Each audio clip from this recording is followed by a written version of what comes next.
யாராவது நம்மளை அவமானப்படுத்தினா நம்ம வாயால பதில் சொல்லுவோம். ஆனா இவரு காலால பதில் சொல்லுவாரு. அதுவும் சிறப்பான தரமான பதில். அவர்தான் லயோனல் மெஸ்ஸி.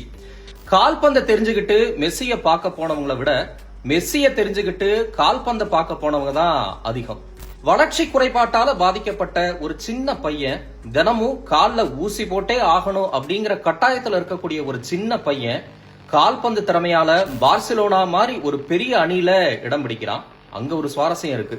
பார்சிலோனா அணி பயிற்சியாளர் இந்த சின்ன பையனை எப்படியாவது ஒப்பந்தம் போட்டுக்கணும் அப்படின்னு முயற்சிக்கிறாரு. கையில பேப்பர் இல்ல, ஒரு நாப்கின்ல அந்த பையன் கிட்ட கையெழுத்து வாங்குறாரு.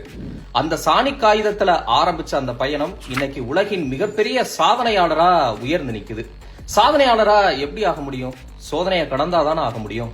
2016 இவர் மேல கடுமையான விமர்சனம். இவர் திடீர்னு ஓய்வு அறிவிக்கிறாரு. மறுபடியும் திரும்ப வந்துட்டேன்னு சொல்லுன்னு ரீஎன்ட்ரி கொடுக்கிறாரு. 2021 Koppa America final, 2022 world cup அப்படின்னு 35வது வயசுல உலகின் அதிஉச்ச சாதனையை அவர் படைக்கிறாரு.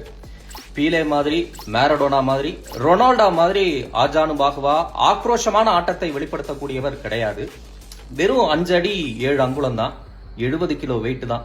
ஆனா இடது காலில் இவர் காட்டக்கூடிய ஒரு மேஜிக் யாருனாலையும் செய்ய முடியாது. உலகநாயகன் அப்படிங்கிற பேரு யாருக்கு பொருந்ததோ இல்லையோ இவருக்கு நிச்சயமா பொருந்தும். ஏன்னா பப்புவா நியூகினியாவா இருந்தாலும் சரி, புளோரிடாவா இருந்தாலும் சரி, இவருக்கான ரசிகன் நிச்சயம் அங்க ஒருத்தனாவது இருப்பான்.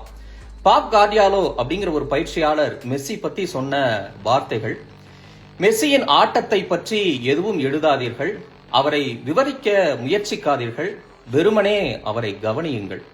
மெஸ்ஸிக்கு இன்னைக்கு பிறந்த நாள். அவரை கவனிப்போம், கொண்டாடுவோம்.